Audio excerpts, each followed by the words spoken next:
Le Real Madrid n'affrontera pas le Shakhtar en Ligue des Champions cette année et fera son retour demain au Santiago Bernabéu contre Retafe. Voici les deux sujets qui vont nous occuper sur les 15 prochaines minutes.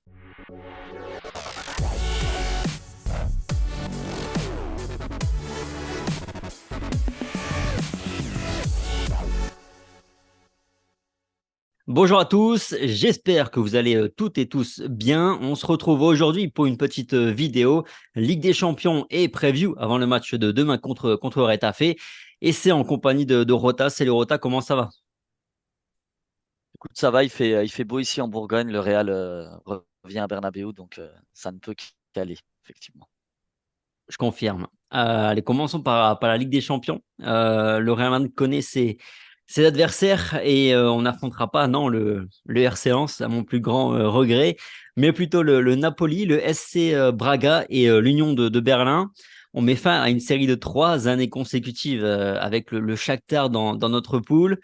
Voilà, il souffle un petit vent de fraîcheur, ça fait aussi du bien, non? Ouais, c'est sûr, il y a un petit peu de nouveauté dans une poule qui est plus relevée qu'elle n'en a l'air, je pense. C'est une poule avec trois équipes hors Real Madrid qui peuvent se battre, je pense. Évidemment, on part favori et on se doit d'être au-dessus. Mais attention, c'est trois adversaires au style de jeu totalement différent qui peuvent nous poser des problèmes et trois équipes assez sérieuses en Europe ces dernières années. Donc, attention. Tu mets pas aussi un peu le Napoli au-dessus? Au-dessus des deux Si, autres? évidemment, évidemment, c'est une équipe qui est championne d'Italie, qui continue sur sa bonne dynamique et puis qui a un style de jeu assez offensif et assez plaisant. Maintenant, il y a eu un changement de coach, donc on ne sait pas comment cette équipe va réagir tout au long de la saison. L'arrivée de Rudy Garcia, voilà, elle ne fait pas non plus l'unanimité du côté de Naples. Et puis, on ne sait pas comment est-ce que ça va se projeter sur le long terme. Donc voilà, je demande à voir, mais évidemment, il y a un effectif pléthorique du côté de Naples et ça serait une équipe redoutable qu'il faudra évidemment jouer en face à face pour pouvoir prendre cette première place. Mmh. Bon, c'est vrai que perso, j'ai pas trop de références sur le SC Braga et l'Union de Berlin. Mais effectivement, c'est un groupe qui me plaît assez. On a une belle équipe, qui est le Napoli pour avoir 2 très bons matchs, de «préparation» entre guillemets pour la suite en Ligue des Champions. Et puis après, bon, bah, ça me semble quand même, largement à notre portée, donc pas trop de risques de catastrophe en Ligue des Champions, malgré toutes nos absences, qui fait que voilà, on travaille un nouveau système, tout ça, tout ça. Donc ça me semble plutôt un bon groupe. En tout cas, moi, j'aime bien.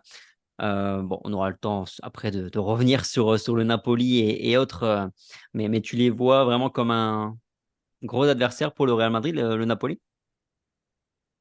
Ouais, c'est une équipe très offensive, comme je le disais, qui est très incisive et qui se crée énormément d'occasions. Et forcément, quand on voit le début de saison où défensivement, c'est un petit peu compliqué pour nous, même si ça va un petit peu mieux sur le dernier match, j'ai quand même noté quelques petites améliorations. Voilà, ça sera forcément compliqué de contenir les assauts, notamment des joueurs comme Kvara ou Osimhen qui sont en forme, surtout le dernier qui reste sur sa forme de l'an passé. C'est un joueur qui a beaucoup de rythme, qui va vite, qui dribble. Donc voilà, il y aura forcément du danger. Maintenant, voilà, on sait aussi répondre, nous, dans ce type de rencontre, dans ce type de duel-là. Donc voilà, je suis pas inquiet, mais forcément, ça va être notre plus gros adversaire du groupe. Même si, attention, l'Union Berlin est une équipe qui a grandi en Allemagne, qui grandit en Europe, qui est leader d'ailleurs de la Bundesliga après 2 journées et qui a, pareil, pas beaucoup de noms, mais qui a de très très bons joueurs. Et puis Braga, voilà, peut-être dans une moindre mesure, mais les frères Horta, Abel Ruiz devant, il y a de la qualité aussi, il y a des défenseurs de métier également. Donc voilà, je pense que c'est trois équipes qui sont assez abordables pour le Real Madrid, en tous les cas sur le papier, même si Naples fait figure de favori par rapport aux deux autres.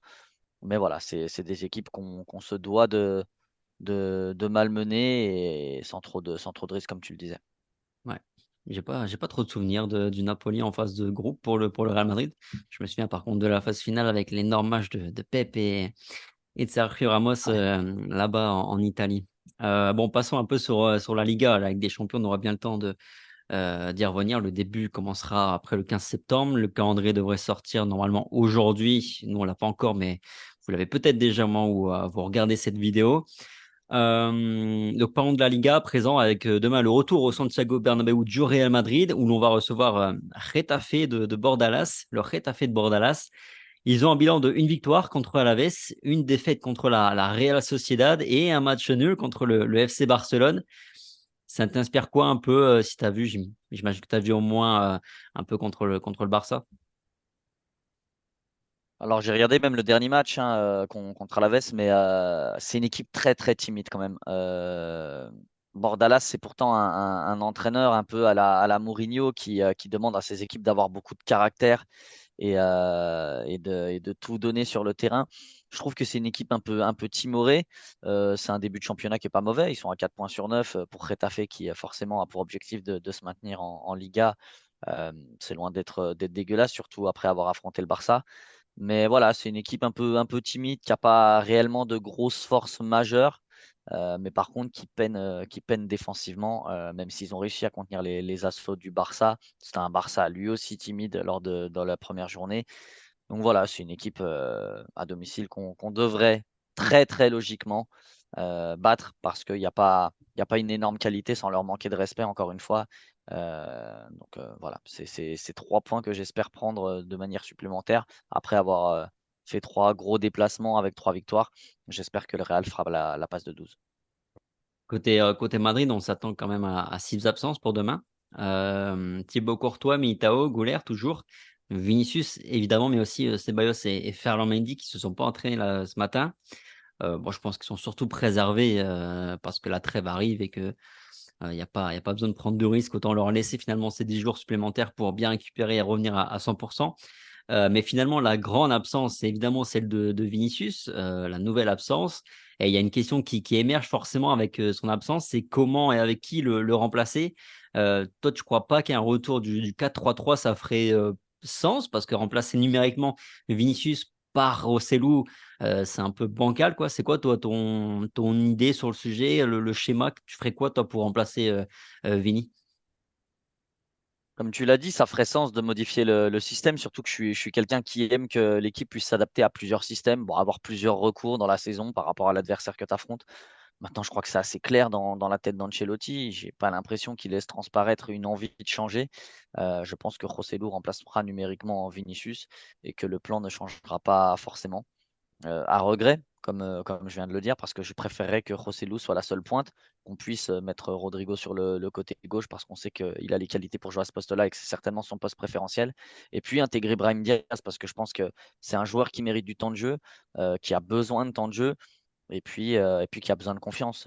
Passer d'un statut de titulaire, même si c'était un peu en dents de scie sur la dernière saison au Milan AC, à un statut quasiment d'inexistant dans l'esprit d'Ancelotti. Ça ne doit pas être simple. Donc voilà, je pense qu'on a besoin de concerner tout le monde. Ancelotti sait le faire habituellement. J'espère que ça pourrait être le cas.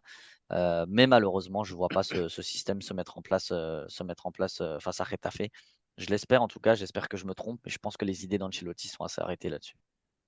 Ouais, bon, dans ce qui se dit un peu dans la presse là, ces derniers jours, c'est qu'effectivement, on ne se dirige pas vers un changement de système parce qu'Ancelotti ne veut pas mettre un coup d'arrêt à entre guillemets, ses travaux avec ce nouveau système et qu'il y a aussi la volonté de maintenir Jude Bellingham dans ce rôle qu'il affectionne plutôt bien en ce début de saison. Donc, dans un sens, c'est assez audible comme argumentaire. C'est vrai que lui-même avait dit, qu'avec Rossellou, il fallait jouer un petit peu autrement. Et ce matin, en conférence de presse, on lui a posé forcément la question. Alors, il a dit, on va essayer de s'adapter à l'absence de Vinicius, mais sans changer de système. Donc, je ne sais pas trop ce que ça veut dire vraiment pour demain. Ouais, moi je pense que ça veut dire, ça, c'est assez clair. Pour moi, c'est assez transparent. Juste dans l'animation, quoi. Euh, Ouais, voilà, c'est l'animation qui risque de changer un petit peu, mais le système tactique, je pense pas qu'il changera. Forcément, Joselu n'a pas du tout les mêmes qualités ni les mêmes aptitudes que Vinicius. Donc, il y aura forcément une animation offensive qui sera différente. Peut-être que Bellingham se projettera un petit peu moins dans l'axe, parce que Joselu, on sait qu'il occupera pas l'espace sur un côté, au contraire de Vinicius. Peut-être que Rodrigo sera un 9,5 qui tournera autour de lui et qu'en ce sens, on aura des latéraux qui se projetteront un petit peu plus. Voilà, c'est une idée. Je pense que l'animation Mm. offensive sera travaillée différemment. Mais par contre, le système, je pense que c'est assez clair dans l'esprit d'Ancelotti après la conférence de presse. Il n'y aura pas de changement. Ouais, s'attendre aussi à forcément à Fede Valverde sur le côté, droit du milieu pour essayer d'animer un petit peu ce côté droit. Côté 11 au départ, tu t'attends à quoi? De la continuité par rapport au dernier match avec, encore la jeunesse au milieu de terrain? Ouais, de toute façon, continuité au niveau gardien et défensif. Je vois Kepa jouer et puis la même défense. De toute façon, il n'y a pas trop de choix, hein. Il intégrera pas Nacho sur ce match, j'y crois pas trop. Et puis après, le reste, bah, forcément, il y a plus d'autres recours. Sur le milieu de terrain, je pense comme toi que Valverde sera forcément sur le côté droit de ce milieu de terrain à 4 parce qu'il y aura forcément ce besoin de se projeter. Et même si on comptera sur les latéraux, on aura cette balle supplémentaire avec Fede Valverde. C'est pourquoi je vois aussi Camavinga jouer sur l'autre aile avec Bellingham donc en pointe haute du milieu et puis Tchouaméni reconduit parce que pour le moment il fait le boulot. Donc je vois les deux papiers entre guillemets sur le banc. Donc pas de changement pour moi à part celui de Joselu pour Vinicius. Je pense qu'on se dirige vers un 11 classique avec ce seul changement. Ouais, je partage, l'avis. Tu t'attendais quand même à voir, sur ce début de saison, Kroos et Modric aussi peu protagonistes? Non, et là, on voit qu'on est quand même à un tournant. Ce seront des joueurs importants. On aura besoin de tout le monde. Il y aura des blessés. Il y aura besoin de réaliser du turnover parce que forcément, il y aura de la fatigue. Et puis surtout parce que ce sont des joueurs avec une qualité immense, si ce n'est unique. Je pense que Modric, tu l'avais aussi expliqué un petit peu. Modric, c'est quelqu'un qui a besoin de temps aussi pour se lancer dans une saison. En règle générale, À c'est des pas, ailes? c'est pas tant une surprise que ça. Ouais, voilà, de le voir. Un peu plus sur le banc. Après, il a démarré aucun match, donc ça, par contre, on ne pouvait pas trop l'anticiper. Tony Kroos, je suis un petit peu plus surpris parce que déjà, il a fait une très belle année passée, parce qu'il a bien démarré la saison également, donc c'est un peu plus compliqué. Maintenant, quand tu es à 3 matchs, 3 victoires et que ton milieu de terrain tourne plutôt bien et que les automatismes sont plutôt bons, pourquoi le changer? Pour le moment, dans un système à 4, forcément, les profils de Kroos et Modric ont un peu moins de dynamisme, un peu moins de peps, sont moins intéressants, je pense, dans l'animation que veut créer Ancelotti. Mais après, voilà, comme je l'ai dit, nul doute qu'ils auront leur importance et qu'ils auront du temps de jeu. Maintenant, voilà, c'est un système qui leur scie un peu moins, je pense. OK.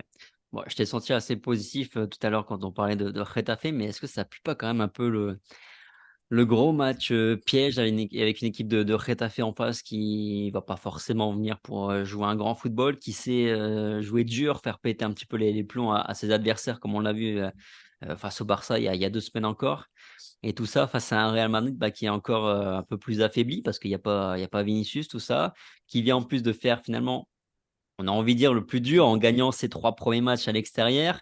Là, tu fais ton retour au Bernabéu, je sais pas pourquoi, mais moi j'ai peur. Je crois que tu as réuni tous les arguments. Samedi, 16h15, retour à Madrid, beau temps, Vinicius pas là, un Getafe qui a pas une belle gueule. Borja Mayoral qui va venir pour mettre son petit pion et nous faire un peu chier. Ouais, c'est vrai que c'est le cocktail explosif que le Real adore, euh, adore utiliser pour faire un petit faux pas, surtout comme tu l'as dit, après un 3 sur 3.